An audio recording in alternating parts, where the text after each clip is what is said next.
Good morning, everybody. Good morning. Good morning. Happy Mother's Day, happy Mothering Day, happy Parenting Day to everyone. And I invite you to stand and body your spirit as we sing our gathering hymn. This is in your teal hymnal, When Our Heart is in a Holy Place, number 1008.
So welcome to the Unitarian Universalist congregation of Hillsborough, where we constantly strive to be an open and welcoming congregation to all who seek community support.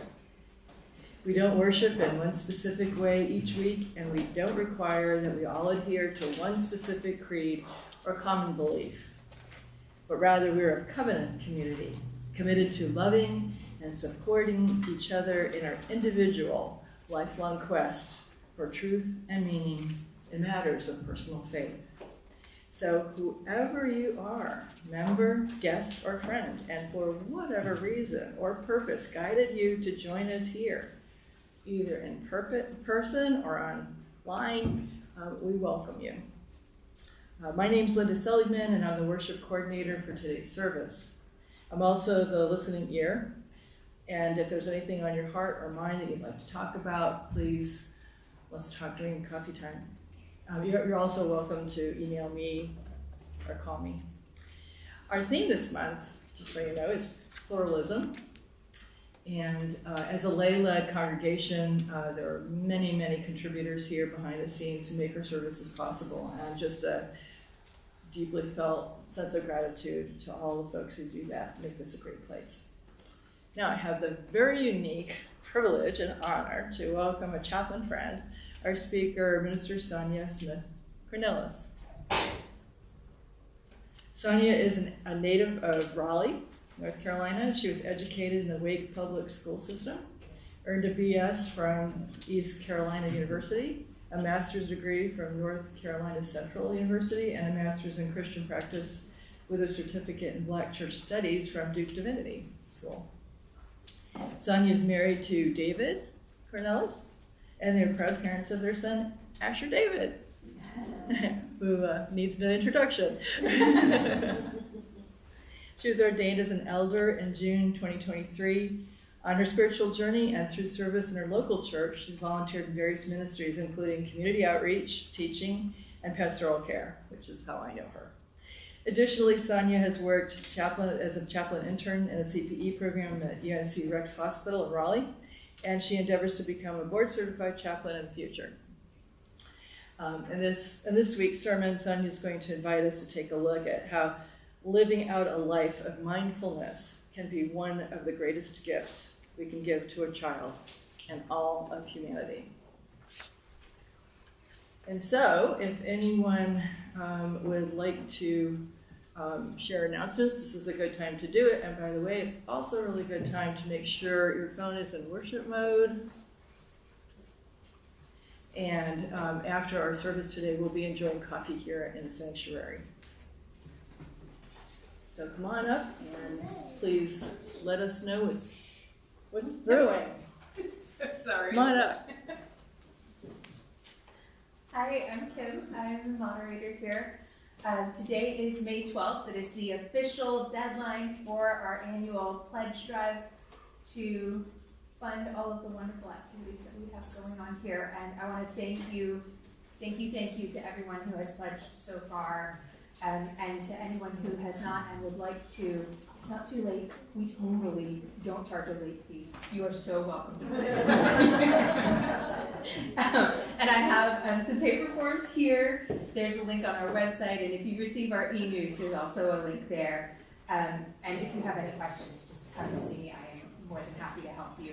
And when you, today was the deadline, but if you pledge before you leave today, you can still get one of these swanky magnets. And I just want to say thank you to everybody, because we can't do all that we do without the support of our community financially. As much as we're volunteer-led, we do have a lot of expenses as well. So thank you, everyone.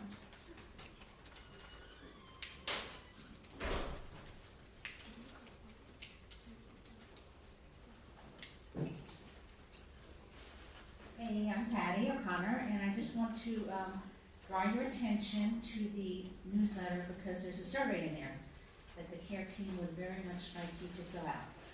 We are trying to reimagine ourselves, and in fact, we're sitting there maybe taking a break after June until we decide what our best service to the congregation will be.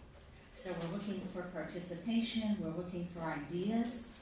This isn't a job that's carried out by just the team. This is what the congregation does for each other. So we're looking for many people to, if they don't want to be on the actual team, to support us in any way that they can. Thanks.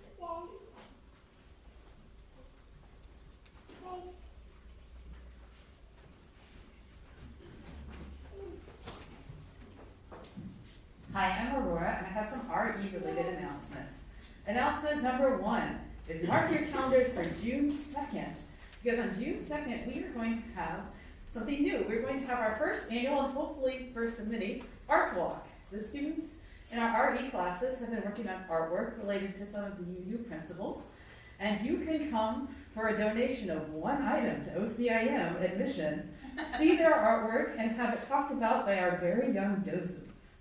So if you are a parent of youth, our children, please hopefully have them come to help participate. There will be some artwork being made that day that we will need help with before during RE time. And if you are another member of the congregation or parent, please consider bringing a donation for OCIM. We will have some IOU slips if you forget. You can still come see the artwork. But we'd like to have as many donations as possible to support a good part of our community. So that's announcement number one. Announcement number two is we had originally hoped to have the YouTube video that our youth are working on shown that day. It has taken longer. It was a longer process than we anticipated. So that will happen later. And look, if you're a parent of youth, look for an email from me to talk about schedule for future practices and filming for that. There's a third thing, and I forgot it. It'll come to me. And no, not the care team. It was an RA related thing. I forgot. It'll be in the newsletter. Third thing, got it. On the 9th of June, we will have training for any youth or children who want to be chalice lighters. Well, and we want to have a more official kind of way to sign up for that, and I'll be sending out like a sign-up sheet to parents. So if your child or you would be interested in being a chalice lighter, please make sure they come on the 9th for that training. If they can't make that training, let us know. We'll do a makeup training. That's the third thing.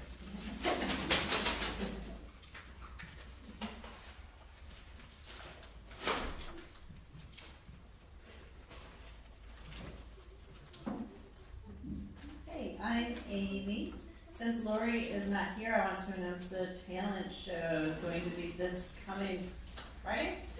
Friday at 6:30, May 17th. You can sign up. There's a link in the newsletter to let Lori know if you want to participate or just come and watch.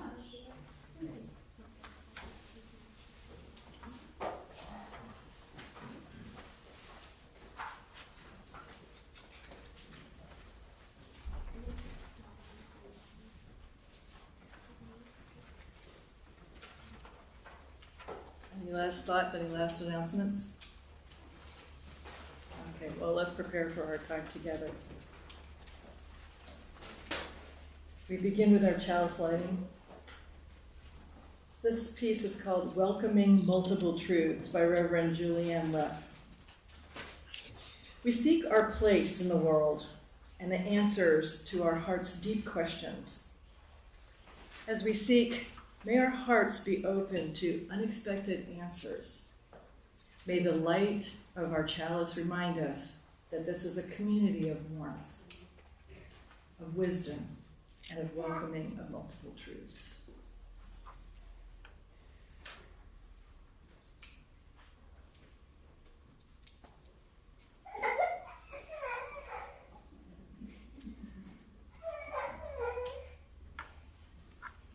We come together in praise and thanksgiving. We come together today in praise and thanksgiving for the gift of life itself. Someone gave birth to us, and some of us have given birth. All of us have been mothered in our time. All of us have been mothered. Let our time today be one of recognition that we arrive from so many places, joy and delight, wistful and longing and worry, unmet needs and unfulfilled dreams, loss and sorrow, loss and emptiness, loss and regret. All of that life is made of. Mothers are made of too. Today we sing the songs of so many. Mothers who are single parents, foster parents, mothers who relinquish their young out of necessity, mothers who found their heart in adoption, mothers who left their children in 1,000 ways, mothers who rejoice and mothers who mourn. We sing the songs of the grandmother, the auntie, the classroom teacher, Sunday school teacher, the babysitter, the neighbor with endless cookies and time. There is a kind of love we cannot live without. It is never too late, no matter our age or situation. We sing a song of gratitude for all the moments of being known, being cherished, being found.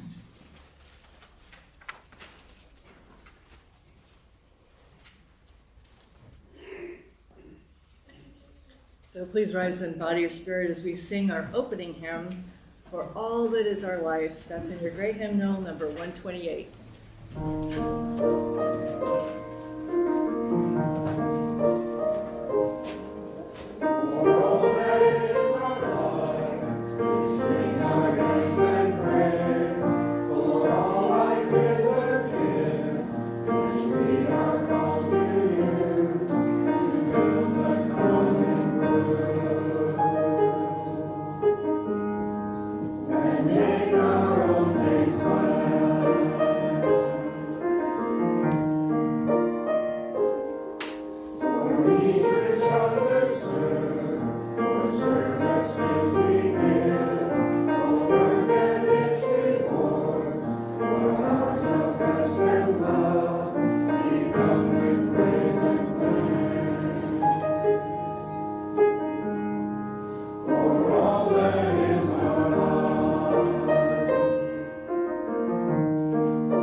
Ours is a welcoming community where we find connection, a sharing community where our joys are celebrated, and a caring community where our sorrows are lessened. And sometimes we need Mom. Each Sunday we take some time to reflect on the special happenings that have occurred this week amongst our members and friends. Some choose to share aloud, while others choose to remain silent. And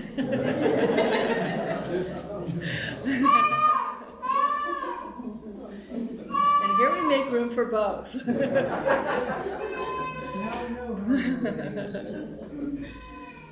For those who would like to share aloud, please take a moment before we begin to center yourself, collect your thoughts, so that what you share this morning is personal, heartfelt, and brief.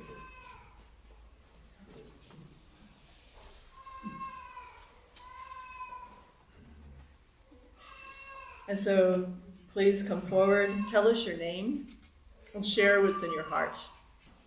And when you're finished, you may release a glass stone, into the vase on the altar. And for those of you joining us online and would like to share your joys or concerns with us, please put it in the chat and tell us if you'd like to read it aloud, and we'll drop a stone for you. So you're welcome to come on up, share what's been going on.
joys and sorrows remaining in your hearts, I invite you to come to the altar and please release a stone into the vase in silence while Aviva plays I Know This Rose Will Open.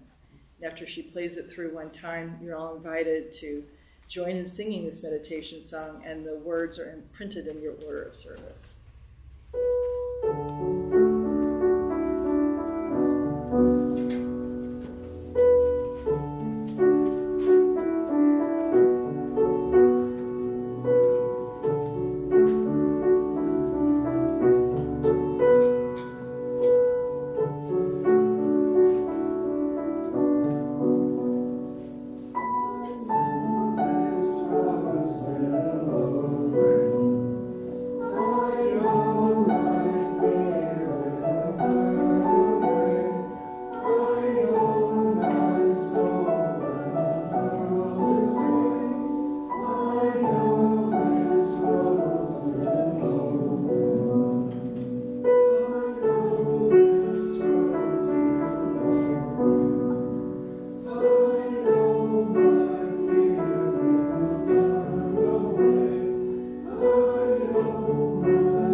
We hold all these things within the heart of this community, both spoken and unspoken.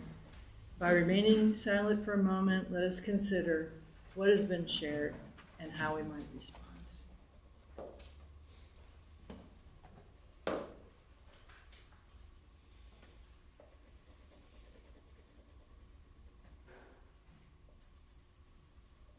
And let us close together with Amen and blessed be. Amen and blessed be. Now let's sing our beloved children to class with the children's blessing located inside the back cover of your gray hymnal.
This is a quote by Elizabeth Gilbert. Most peaceful people that I know, and the most wise people that I know, are the ones who have created enough eternal space to be able to allow all parts of themselves to coexist. Despite the contradictions, so they have room for their creativity. They also have room for their fear. They have room for their shame. They have room for the parts of themselves that are glorious and divine and wonderful. And they have room for the parts of themselves that are pretty and jealous and ridiculous. They create this big, huge auditorium of a landscape inside themselves. They don't kick any parts out because, guess what? You can't. Thank you. Again, good morning. I am Sonia Smith Cornelis, and I am delighted to be back here with you all again. You all are such a beautiful community to be with and to share in service with, and I'm always grateful for the opportunity Again, it's been a busy week. Can I be honest? It's been one of those weeks, just really busy with. I think I've been back and forth to Durham. This is my 5th time. I know I'm in Hillsborough, but you guys get it. And welcome to those that are online as well. But I thank you.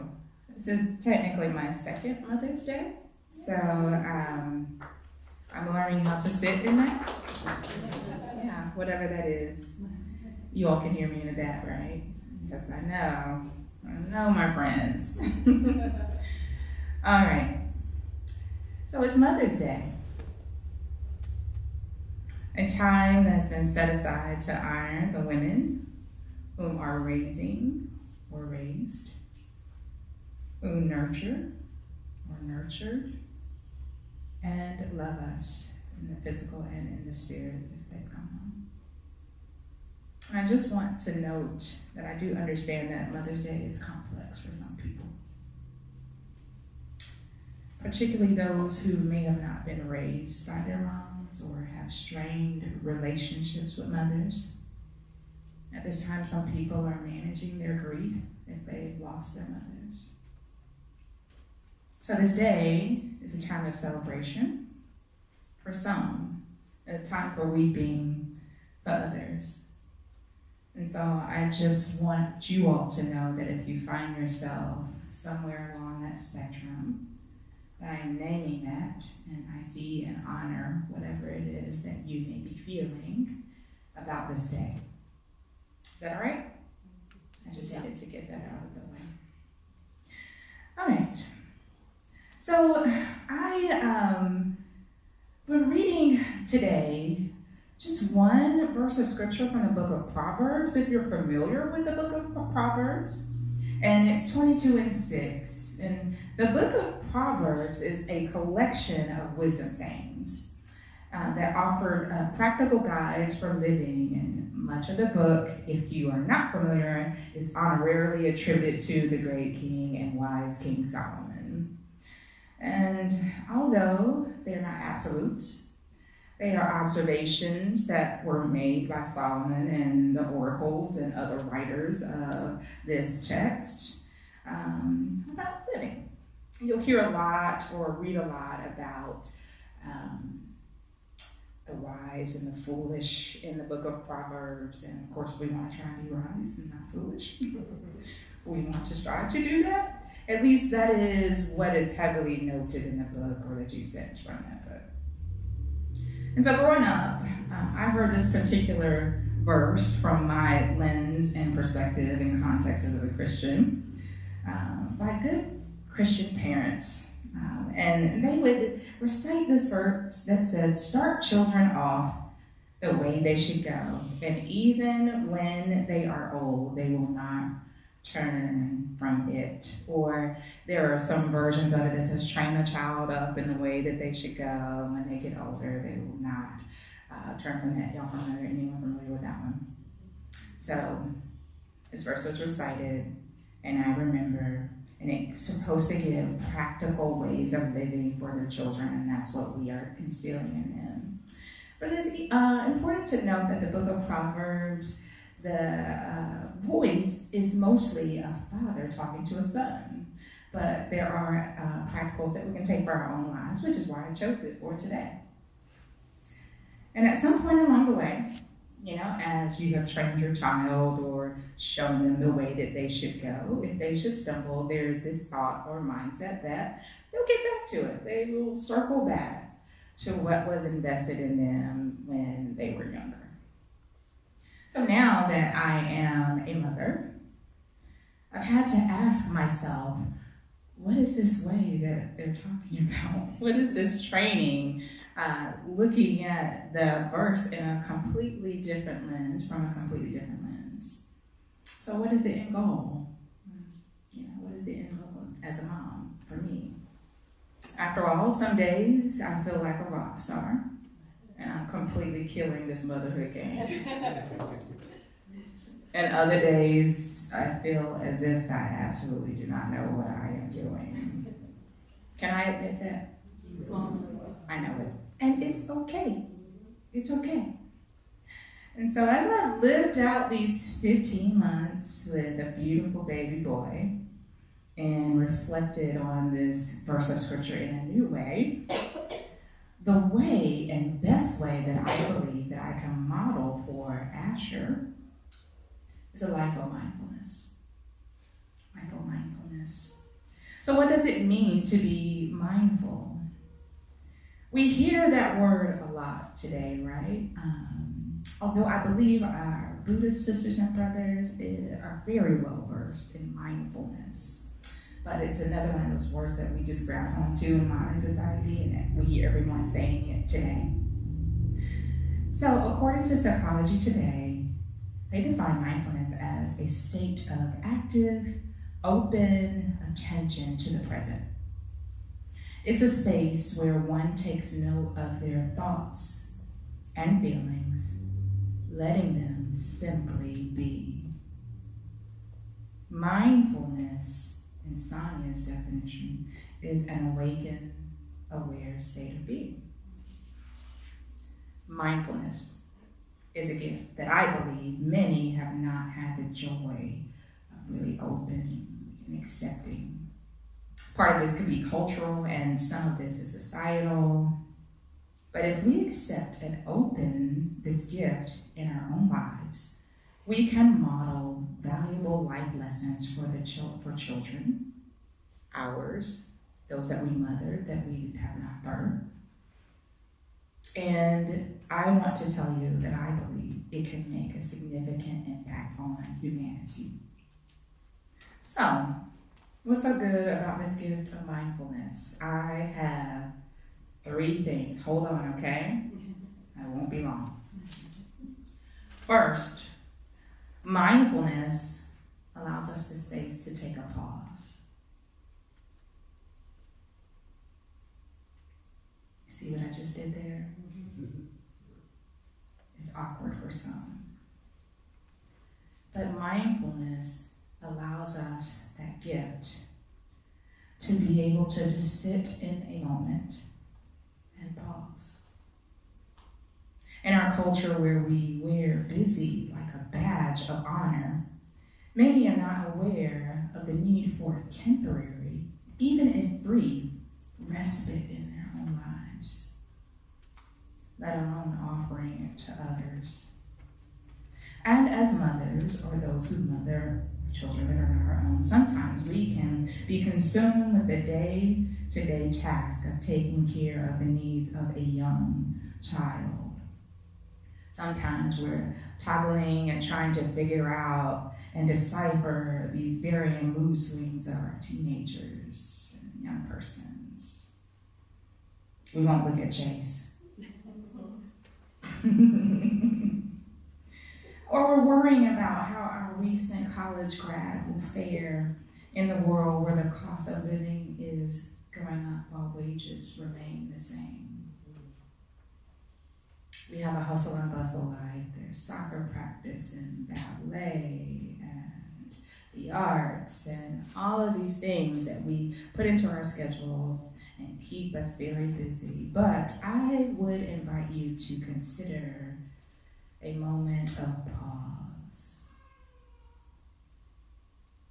Asher needs pause. Mindfulness says, take a break. Take a break from it all for a moment. Mindfulness asks, how are you feeling? How is your body responding in this moment? Notice your breath. Mindfulness says, take a deep breath in and out. Take 2 if you need it. Heck, take however many you need for this moment. Can we practice? If you will, close your eyes. Take a deep breath in and exhale. One more deep breath in and exhale. Mindfulness says, tend to you in this moment. Mindfulness is our inner self's champion that reminds us that to be present for self first allows us to be present for others in more meaningful ways second. Secondly, mindfulness makes space for self-compassion. I am in a season of learning how to give myself grace. Can I share some personal things? That's really hard for me. I'm a go-getter. I am very driven. I'm very task-oriented. I am a lister, and I check until all is done. You know what? Particularly in this season as a newer mom, I just can't get all of those things done that I used to get done. And so I am learning to give myself grace. I need it. And I believe that as I accept the gift of grace for myself, I can give it and extend it that much more to those who I love and come in contact with on a day-to-day basis. And so mindfulness tells us that it's okay if we don't get everything done. We should be gracious and compassionate to ourselves. And that self-compassion, as I mentioned before, yields compassion towards others. When we are gentle and kind with ourselves, we become gentler and kinder to others. When we lose our strangles of self-criticism, chances are the urge to criticize others will slowly decrease. Self-compassion allows us to sit with the reality of our humanity that says we don't have to be perfect. Thus, not expecting others to be so either. And I don't know about you all, but I take comfort more and more these days that I don't have to be perfect. That it's okay if I don't get things all right all of the time. That gifts also come with failure. Do we want success? Of course, absolutely. Should the drive to be successful come at a cost of losing sight of ourselves? That's a question you answer for yourself. I don't think it has to be. Self-compassion gives our soul a warm embrace, like the one I remember from my grandmother who is no longer with us. Be kind to yourself. And lastly, mindfulness makes space for a resilient life. The truth of the matter is, challenges and obstacles are coming our way, and they will, and they have. We just don't know when. How we manage in these moments are important. Mindfulness says, this is hard. I am overwhelmed. I feel anxious. I'll tell you the truth, I usually will go through a sermon or talk and edit a night or two before, and I'm having to do a lot of self-talk because this week has been so busy and I was not able to do that. And so old me or evolving me would say, I'm letting you all down because I'm not giving you my best. But that grace that I was talking about, I'm giving to myself. And I am learning how to overcome in challenges such as these. Having a little one is different, y'all. Can I use my Southern vernacular? It is different. But I love it. We love it. But yeah, naming our feelings and emotions during such time and tending to them, strengthen them for what may come our way in the future. We're able to withstand a little longer, and we can consider the positive in all things. That's not easy. Can I just say that? It's not saying that we don't name the negative things. We should. We're just saying as we evolve and grow and live, that if we learn from those moments what we can, we create a space of living a more resilient life. So please hear me when I say mindfulness. This does not mean that we do not think about the present or the future. Mindfulness does not dismiss the fact that there are things in life that we must plan and prepare for. I am the ultimate event planner extraordinaire. I just turned 45. Do I look it? Please tell me I don't. I was going to have an extravagant 45th birthday party. I was going to do it up. And the party planner extraordinaire just didn't have it in her in this season. And that's okay. I'm going to plan for one in the future. We can celebrate big at 46, right? Right.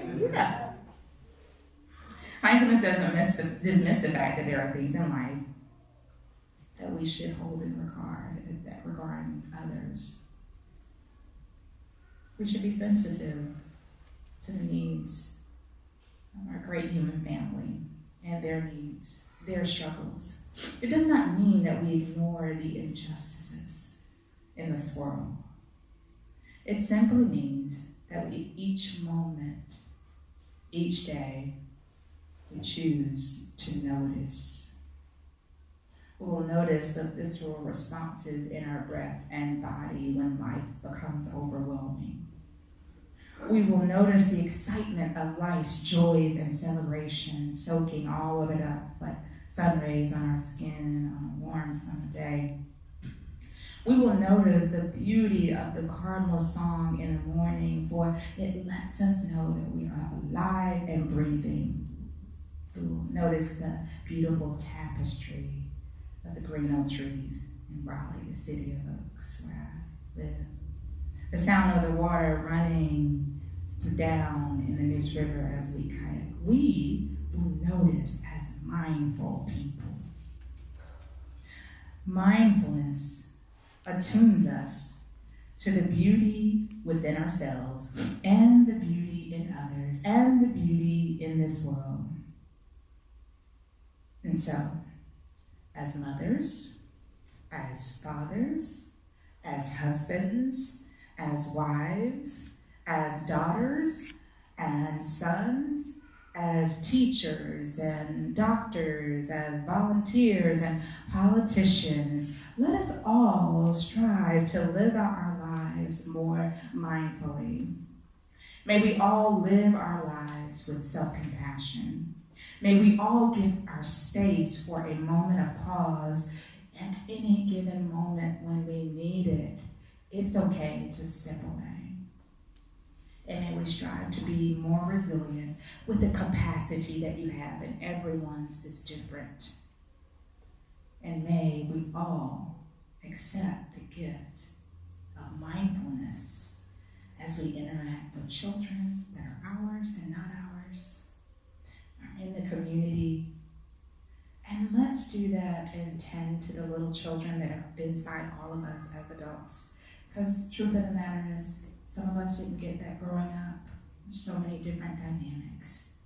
But I believe a life of mindfulness and being mindful mothers will make a great impact on our great team and family. Thank you.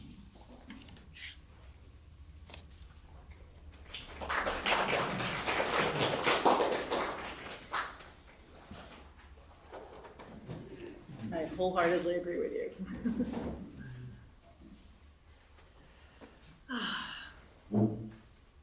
So at this time, each Sunday, we take up a monetary offering to support our social justice work in our Orange County communities. And this month, our offering goes to Justice United, who does a lot of good work in this community. So please donate by placing cash or checks in the offering basket. If you're doing it by check, please write plate. You can also go to our online, our web and click the donate button, and we appreciate everything you do and thank you for your generosity.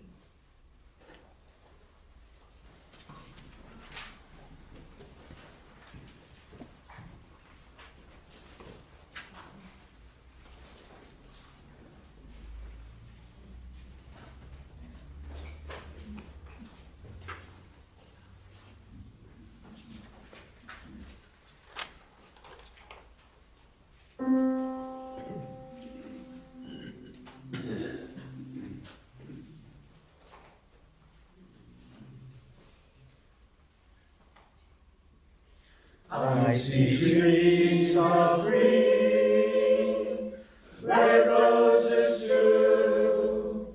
I see them bloom for me and you, and I think to myself, what a wonderful world.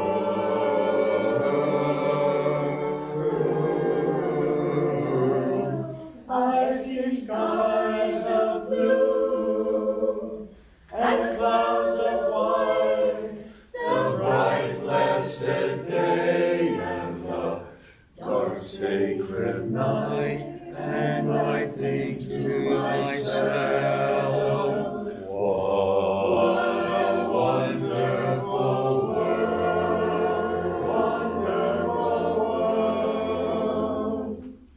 The colors of the rainbow, so pretty in the sky, are also on the faces of people passing I see friends shaking hands, saying, how do you do? They're really saying, I love you. I hear babies cry, I watch them grow. They'll learn much more than I'll ever know, and I think to myself, what a wonderful world, wonderful world. And I think to myself, what a wonderful world. Oh, yeah.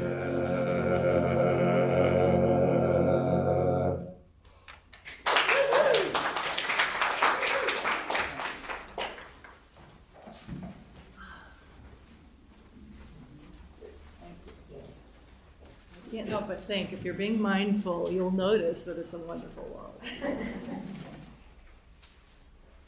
So please join us in our collective prayer of gratitude found in the order of service, for the love that surrounds us every morning, for the friends beside us, and for the generous gifts just received. Let us be truly grateful. And please rise and body your spirit as we sing our closing hymn. It's a Near Teal hymnal, When I'm Frightened, number 1012.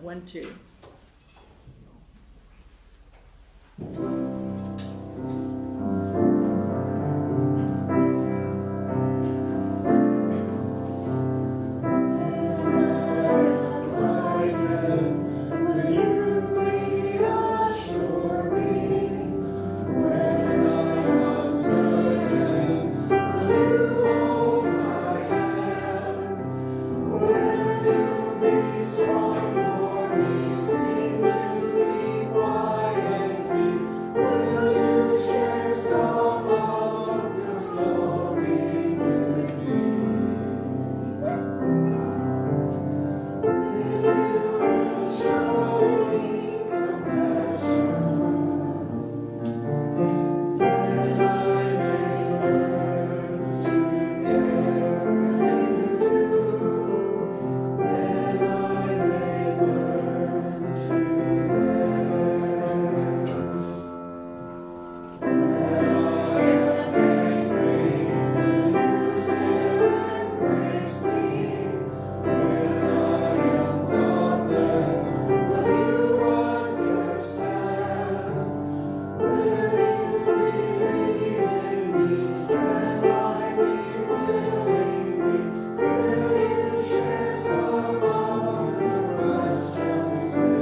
Now for some closing words.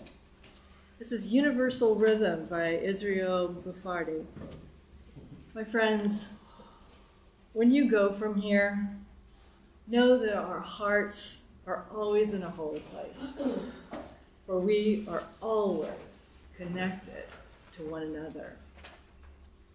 Know that deep down, our hearts beat in one universal rhythm. May we each find the sacred space to hear it.